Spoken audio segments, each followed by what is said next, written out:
History 2323 The Progressive Era. The Progressive Era begins with this magazine by Samuel McClure, in which the reporters begin to investigate and expose corruption or other issues and makes them public, and so that reform or change will happen. Some of these reporters I mentioned here, Lincoln Steffens, he exposed corruption in city government in both St. Louis and Minneapolis. And Ida Tarbell, one of her targets was Standard Oil. She wrote the history of Standard Oil to help break that up. This movement is sometimes called the political response to the Great Transformation from Lecture 1, when you have the results of industrialization, urbanization, and immigration. Also, this movement, you have to have certain groups that are part of a reform movement in order for it to be effective. And this one had all the ingredients to accomplish that. The middle class was on board, the working class, consumers were on board, Western reformers were on board, and businessmen, which sounds a little odd, the last one, because big business was a target. But remember, big business also swallows small business. And these businessmen may have just wanted a fair playing field to do business on, so that they could compete. Or the other issue could be that if you know that reform is coming and you're in business, you want to kind of get involved so that you can help control, shape that reform. So progressives defined, for the most part, progressives had held these beliefs. They believed in progress. They tend to be optimistic. They were from the Midwest, often small town roots. They were very pragmatic. In other words, they weren't, if one method or one reform failed, they just try another one. They tended to be young. They tended to be Protestants. They tended to be evangelicals. They tended to be pro-government, in that government would help solve some of these problems that all these changes from the Gilded Age had produced.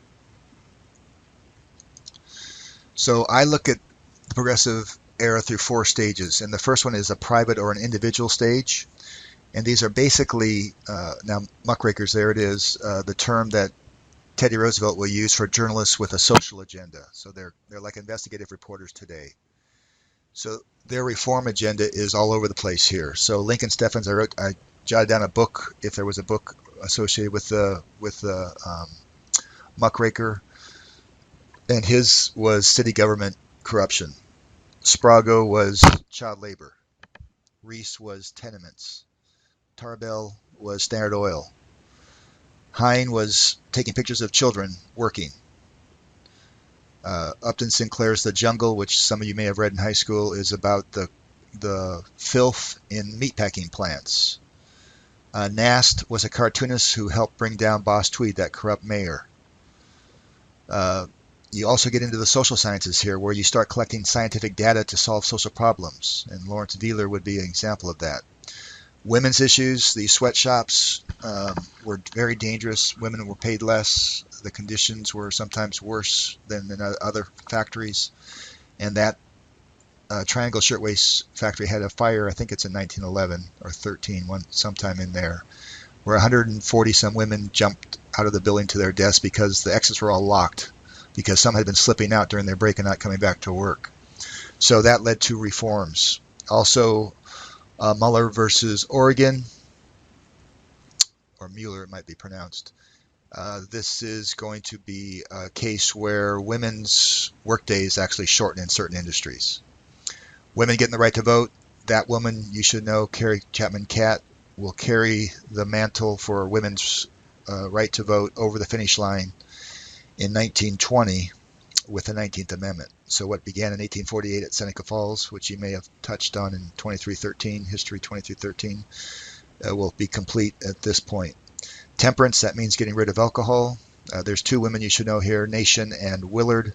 Their groups, Women Christian Temperance Union for Willard, are trying to get rid of alcohol, thinking that's going to help make family stronger, and men won't blow their paycheck on the way home Friday night from work at the bar rather than spending it on their family. The social gospel, this is looking for scripture principles to apply to society to improve society. So Gladden and Rauschenbusch. Settlement houses, this is Jane Addams and the Hull House. There'll be about 400 of them eventually. And they're transition stations for these new immigrants. So they would learn, the basics of English, how to apply for a job, basic sanitation, things of that sort. Get them in their transition period into their new country. And then civil rights, you've got two leaders here, Booker T and W.E.B. Both are aiming for the same goal, full equality for African Americans. They're just going to go two different ways. One's going to be more accommodating, that we will earn it through having our students from Tuskegee, which is going to be Washington, be as able, capable, fully qualified to do jobs as anyone else, as good as anyone else can. And then the boys will be more of the confrontational through the courts, through the NAACP, and they're going to be led by the talented 10th. At the top of the leaders would be the ones who would pave the way for the others to follow. So you can see the private stage is quite a few topics there. The local stage will be mayors, and the hurricane actually in Galveston is going to help pave the way for reform of city governments at the mayor level. The two best mayors in the country were in Toledo and Cleveland, Ohio. And you can see their names there. Third stage is the governors, and the one I want you to know best is La Follette from Wisconsin. These are all going to be progressive governors, and you can see Woodrow Wilson's in there. He will eventually become a progressive Democrat president. And they're going to be, both parties have these progressives, because Hughes runs as a Republican later in 1916, and Wilson's going to be a Democrat president. And then the fourth stage is the presidential stage, the national stage. And there's two Republican presidents, Teddy Roosevelt and Taft, and then the 1912 Wilson will win and become the first Democrat. TR sets a huge agenda for his presidency. So he's into trust busting. He'll be the first one to break up monopolies, 44 of them. Prior to this, when you read about those strikes that we talked about earlier, you'll see that the federal government often sides with management rather than with the worker. And TR will change that with the coal miner strike of 1902. So he will begin to give workers a fair shake, and that's where he gets that square deal slogan attached to his presidency. He's into conservation. He's also into consumer protection for food, medicine, ingredients. You'll see lots of legislation go through for that. He talks directly to the American people, and it's called the bully pulpit. Every president's got that power now, but he begins it. He will win easily in 1904, but he gets bored with the presidency and will choose Taft to replace him.